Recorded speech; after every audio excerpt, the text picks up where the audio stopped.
নতুনরা এই প্রবলেমগুলো বেশি ফেস করে, কারণ এখানে মনে করে যে অনেক ফাংশন আছে, বাইকটা তখন তারা চালাতেই পারতেছে না ঠিকমতো, ব্রেকিং করতে পারতেছে না ঠিকমতো, তো তাদের এই প্রবলেমটা সবচেয়ে বেশি হবে।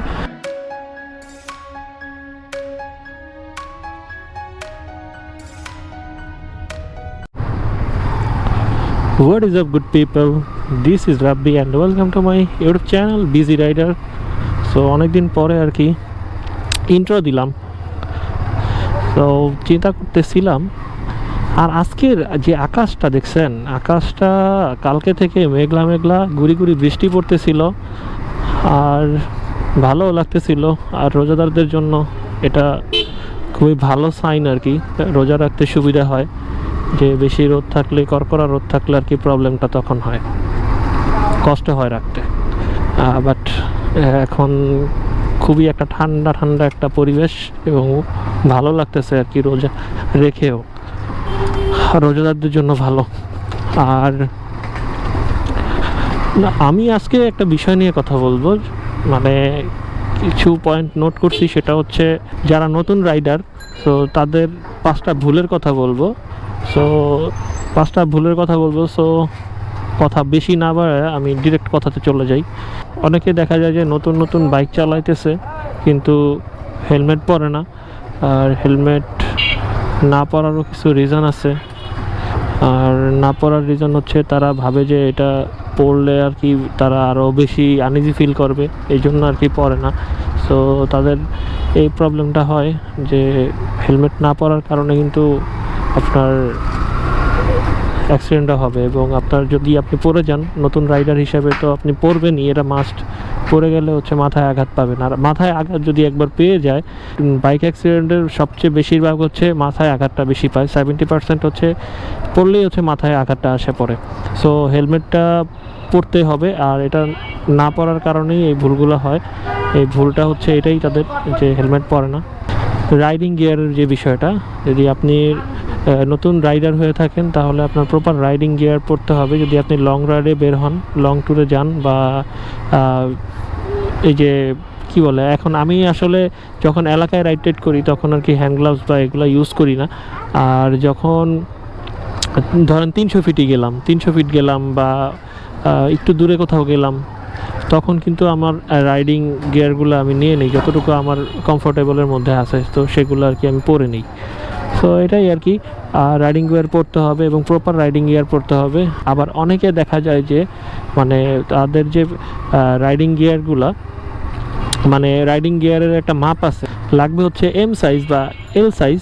আপনার লাগবে এম, কিন্তু আপনি পড়তেছেন এল, মানে বড় পরা যাবে না, ছোটও পরা যাবে না, নাহলে কিন্তু আপনার ইজি থেকে আনইজি বেশি লাগবে। সো আপনার রাইডিং গিয়ারগুলো পরলে যেন ইজি লাগে এবং কমফোর্টেবল লাগে, সো সেদিকটা খেয়াল রাখবেন যে আনকমফোর্টেবল রাইডিং গিয়ার যেন না পরেন, সেদিকে খেয়াল রাখবেন। তাহলে কিন্তু আপনার রাইডিংটা কিন্তু পিসফুল হবে, মানে শান্তিতে রাইড করতে পারবেন। নতুন রাইডারের মধ্যে আরেকটা জিনিস দেখা যায়, সেটা হচ্ছে তাদের প্রচণ্ড আত্মবিশ্বাস থাকে। যে ফার্স্টে একটু আগে বাইক চালানো শিখছে, বলে যে ভাই হুইলি কেমনে দিব, মানে এগুলো যদি করে তাহলে কিন্তু, বা আত্মবিশ্বাসের তুলনায় দেখা যায় যে আমি একবার এমনভাবে, মানে দেখা যাচ্ছে যে আমি এই গ্যাপটা দিয়ে আমি বেরোতে পারবো বা পারবো না, এটা আমি জানি। সো এই গ্যাপটা দিয়ে আমি বেরোতে পারবো, তো আমি গ্যাপটা থেকে বের হয়ে চলে আসলাম। কিন্তু অনেক সময় দেখা যায় যে নতুন রাইডাররা ভাবে যে এই গ্যাপ দিয়ে সে বেরোতে পারবে, কিন্তু আসলে কিন্তু পারে না, মানে ভাবে যে পারবে কিন্তু আসলে কিন্তু সে পারতেছে না বিষয়টা। তারপরেও সে হুজ্জুতি করতেছে, সে মানে মনের জোরে আর কি চালাইতেছে। সো এই সব ক্ষেত্রে গেলে কিন্তু সে ক্ষতির সম্মুখীন হবেই। সো ওভার কনফিডেন্ট বা অতিরিক্ত আত্মবিশ্বাসী মানুষকে ক্ষতির সম্মুখীন করে। তো এদিকটা খেয়াল রাখতে হবে। সো এটা নতুন রাইডারদের ক্ষেত্রে বেশি হয়। দেখা গেছে যে আমি একটা ওভারটেকিং বা একটা কিছু করতে পারতেছি না, তখন কিন্তু আমরা স্লো করে দিই। আর নতুন রাইডাররা অনেক সময় করে কি, পারবো, যাবো, আমি চলে গেছে। সো এই রিস্কি ওভারটেকিংগুলা বা রিস্কি ডিসিশন থেকে বিরত থাকতে হবে নতুন রাইডারদেরকে। আর শেখার যে বিষয়টা, আপনার বাইক চালানোর জন্য আপনার প্রপারভাবে আপনি যখন আপনি নতুন, যেহেতু আপনি নতুন রাইডার, আপনার বাইক চালাইতে হলে আপনার নতুনভাবে সব কিছুই জেনে রাখা উচিত। যদিও আপনার আগে থেকে যদি জেনেও থাকেন, টুকটাক বিষয়ে যদি আপনি জেনে থাকেন, আপনি একদম নতুন রাইডার, বা কোনো কিছু শিখতে হলে আপনার টপ টু বটম আপনার জানতে হবে। So easy process, step by step আপনি জানেন এবং ট্রাফিক আইন মেনে চলেন এবং সাইনগুলো সম্পর্কে জেনে নেন, যে ট্রাফিক রুলস সম্পর্কে জেনে নেন যে কোথায় কী করতে হবে। সাইনগুলো, বিশেষ করে হচ্ছে সাইনগুলো, কোন কোন সাইন দেখলে ওভারটেকিং করা যাবে না, হাইওয়েতে দেখা যায় কোন সাইন দেখলে ওভারটেকিং করা যাবে না এবং কোন সাইন দেখলে ওভারটেকিং করা যাবে। তারপরে সামনে কি আছে সাইন দেখে বোঝা যাবে, সামনে বাঁক আছে বা সামনে হচ্ছে রাস্তার কাজ চলতেছে, এই টুকিটাকি যেই সব জিনিসগুলো যে সাইনের মাধ্যমে বোঝা যায়। সো এগুলো সম্পর্কে আপনার জ্ঞান থাকতে হবে, নলেজ থাকতে হবে এবং প্রপারভাবে আপনি একজন দক্ষ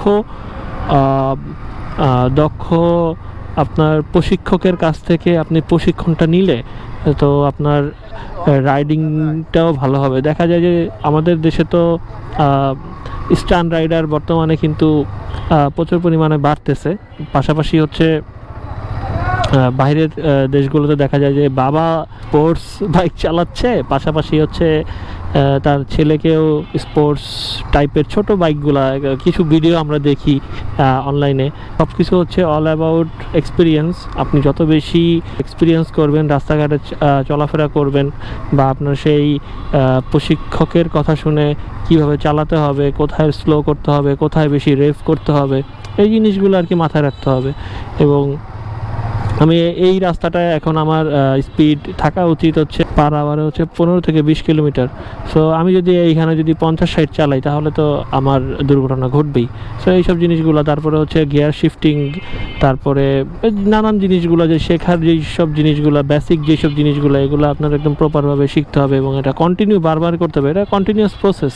বাইক চালানো মানে হচ্ছে একটা যুদ্ধক্ষেত্র। সো আপনি যখন বাসা থেকে বের হবেন মনে করতে হবে যে ভাই আমি যুদ্ধে নামতেছি, আর এটা মাথায় রেখেই কিন্তু নামতে হয়। কথা বলতে বলতে 60 ফিটে চলে আসছি।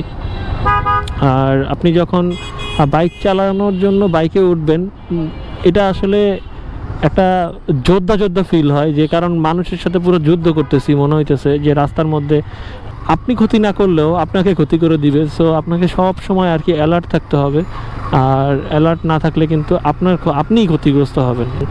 প্রত্যেকটা এক্সিলারেশন দেওয়ার আগে বা পরে, আগে আর কি এক্সিলারেশন আমি এখন স্পিডটা বাড়াবো, সো আমার মাথায় রাখতে হবে যে আমার বাইকটা স্লো করতে হবে বা আমার বাইকটা ব্রেক করতে হবে। সো এই দিকটা মাথায় রাখতে হবে যে আমি কি ব্রেক করতে পারবো কি না, আমি এতটুকু স্পিড তুলবো না যতটুকু স্পিড তুললে আমি কন্ট্রোল করতে পারবো না। সো এই দিকগুলো আর কি মাথায় রাখতে হয়, যে কেন আমি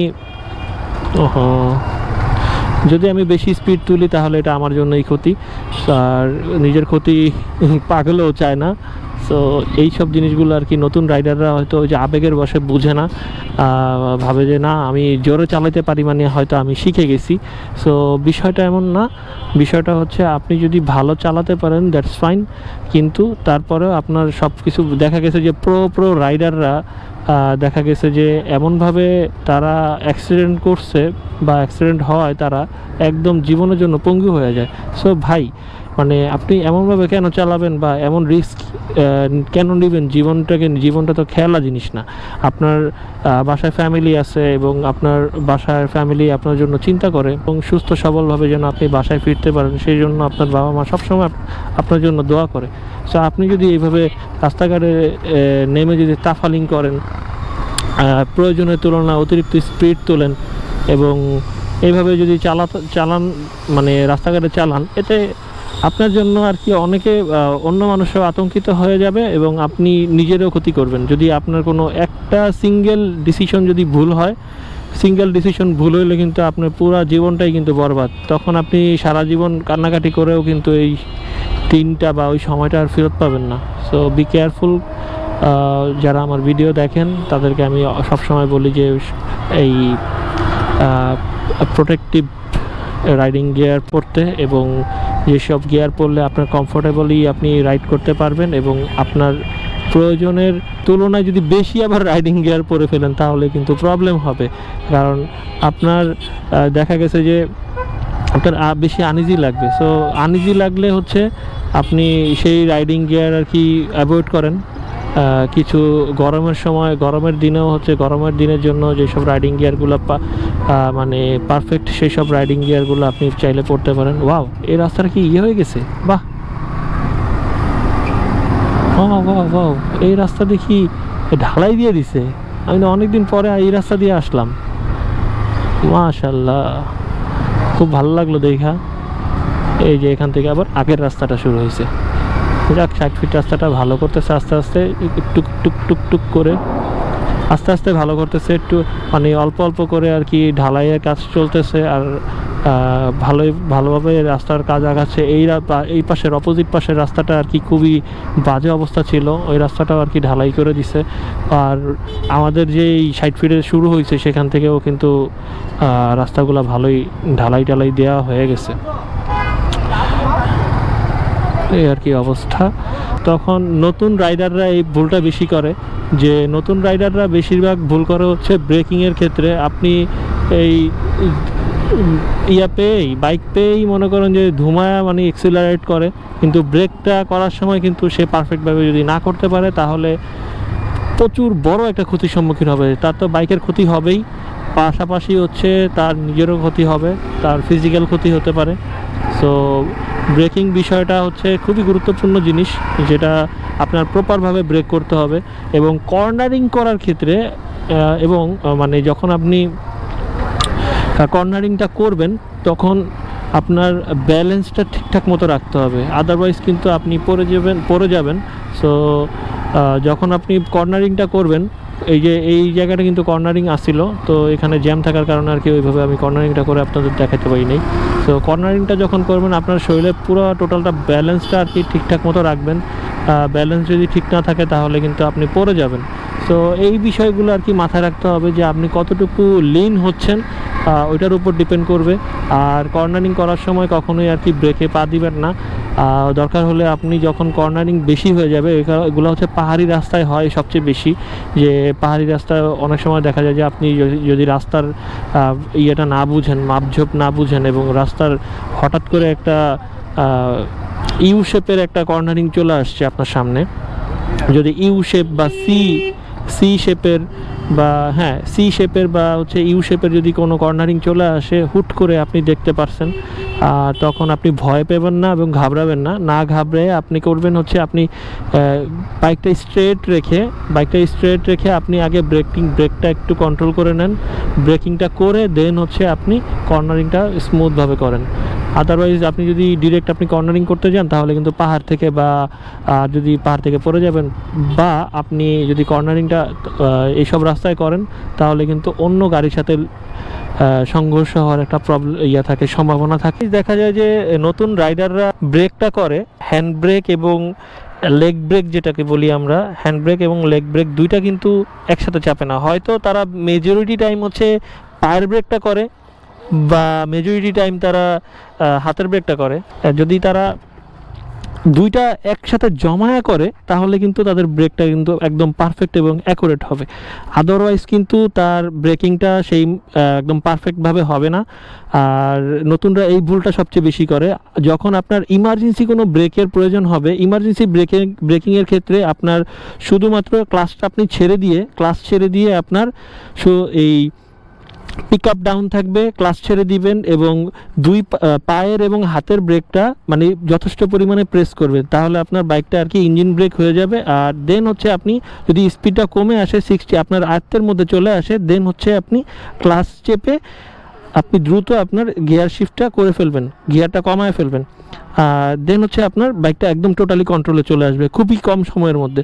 সো আরেকটা জিনিস, সেটা হচ্ছে রাস্তায় আপনি যখন বের হবেন, রাস্তায় প্রচুর পরিমাণে আপনার বাইক থাকবে, গাড়ি থাকবে, এবং আপনাকে অলওয়েজ ডিফেন্সিভ রাইড করতে হবে। সো আপনি যদি ডিফেন্সিভ রাইড যদি না করতে পারেন তাহলে আপনি কিন্তু রাস্তার মধ্যে ক্ষতির সম্মুখীন হবেন। সো সেই ক্ষতিটা আপনাকেই বহন করতে হবে। সো বলতেছি যে ডিফেন্সিভ রাইড করতে হবে। আপনার বুঝতে হবে যে রাস্তাঘাটে যে যারা বাইক চালাবে বা যারা গাড়ি চালাবে তাদের মতো করে তো তারা গাড়ি বা বাইক চালাবে, কিন্তু আপনাকে ব্রেকিংটা ওইভাবে করতে হবে। দেখা গেছে আপনি হর্ন দিচ্ছেন কিন্তু শুনতেছে না, এমন কিন্তু প্রচুর হয়েছে। সো এই জিনিসগুলো আর কি মাথায় রাখবেন, এবং আপনার বাইক যখন আপনি রাস্তায় বের হবেন এই জিনিসটা মাথায় রাখতে হবে যে আমি একটা কথা বলি যে ওই আহ, আপনি মানে আমি নিজে বাদে সবাই হচ্ছে কি পাগল। তো যদি এইটা ভাবে ভেবে যদি আমি রাস্তায় নামি তাহলে আমি ভালোভাবে রাইড করতে পারি। যদিও এই কথাটা শুনতে খারাপ শোনায়, যদিও এই কথাটা বাংলাদেশের জন্যই শুধুমাত্র প্রযোজ্য। বাইরের কান্ট্রিগুলোতে দেখা যায় যে না, সবাই একটু অ্যালার্ট থাকে, সবাই ট্রাফিক রুলস সম্বন্ধে অ্যালার্ট থাকে। বাংলাদেশের রুলস সম্বন্ধে তো আমরা সবাই জানি। তারপরও যতটুকু মানে নিজের ডিফেন্সিভ ওয়েতে আর কি রাইড করা যায় ততই ভালো। নতুন রাইডারদের জন্য আশা করছি যে আমি যে টিপসগুলোর কথা বলছি, যে এই টিপসগুলো অবশ্যই তাদের মানে কাজে দিবে এবং লাভবান হবেন যদি আপনারা এই সব জিনিসগুলো আর কি মাথায় রেখে বাইকটা চালান। নতুন রাইডার হিসেবে কি জিনিসগুলোর মধ্যে আর কি আপনার ফোকাস করা উচিত, আপনি সঠিক লেনে আসেন কি না। দেখা গেছে যে এই লেনে হচ্ছে 60 বা 40 চলে, আমি সঠিক ইউজ করতেছি এবং হচ্ছে আমার স্পিড ঠিক আছে, এবং যখন আমি লেন পরিবর্তন করতেছি তখন আমার লেন পরিবর্তন করার ক্ষেত্রে আমি ইন্ডিকেটর ঠিকঠাক মতো দিচ্ছি কি না, এগুলো হাইওয়ের মধ্যে আর কি সবচেয়ে বেশি ফ্যাক্ট হয়। এবং এসব জায়গায় ফ্যাক্ট হয় কারণ আপনি যেদিকে যাচ্ছেন সেদিকে যদি আপনার ইন্ডিকেটরটা না দেন তাহলে আপনার পেছনে থাকা গাড়িগুলো কিন্তু বুঝতে পারবে না। সো নতুনরা এই প্রবলেমগুলো বেশি ফেস করে, কারণ এখানে মনে করে যে অনেক ফাংশন আছে, বাইকটা তখন তারা চালাতেই পারতেছে না ঠিকমতো, ব্রেকিং করতে পারতেছে না ঠিকমতো। তো তাদের এই প্রবলেমটা সবচেয়ে বেশি হবে। আর আশা করি বুঝতে পারছে যারা নতুন রাইডার তারা। আর এই ভিডিওটা আর কি তাদের জন্য ডেডিকেটেড, তাদের জন্য বেসিক্যালি। আর চিন্তা করতেছিলাম যে নতুনদের জন্য কিছু একটা কথা বলি। সো এই ভিডিওটা ছিল তাদের জন্য শুধুমাত্র। সো আশা করি তারা উপকৃত হবে, নতুন রাইডার তাদের জন্য উপকার হবে। সো এই পর্যন্ত যারা ভিডিওটা দেখছেন, আর যদি কোনো কিছু ভালো লেগে থাকে তাহলে একটা লাইক দিয়ে দিন, আর আমার চ্যানেলে নতুন হয়ে থাকলে সাবস্ক্রাইব। সো আজকের মতো এখান থেকে বিদায় নিব। So tata.